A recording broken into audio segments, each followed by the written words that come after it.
Hi friends, ఇదిగోండి last time ఇదంతా పార్టీని చేసాం కదా. ఇదంతా పార్టీని చేసాము చూడండి. అలా పార్టీని చేయడానికి మళ్ళీ రెడ్ కలర్ పెయింట్ వేసాను. ఇది కుటీరం అనమాట. ఇదిగోండి విగ్రహం రాముల వారిది. పైన కూడా సేమ్ అట్లాగే వేసాను చూడండి. నా వీడియో నచ్చితే లైక్ చేయండి, దయచేసి సబ్స్క్రైబ్ చేసుకోండి. సీత రాముడు కలిసినప్పుడు ఇక్కడ గీత గీసేసి ఈ గీత దాటొద్దని చెప్పినా కానీ సీత గీత దాటేసిద్ది. దానికోసం దీన్ని తయారు చేసండి. ఇది కుటీరం మొత్తం ఎంత బాగుందో చూసి నాకు దయచేసి నా వీడియోని లైక్ చేసి సబ్స్క్రైబ్ చేయండి, కామెంట్ చేయండి.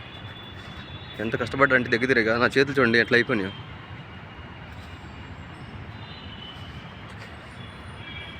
బాగుంటే లైక్ కొట్టండి.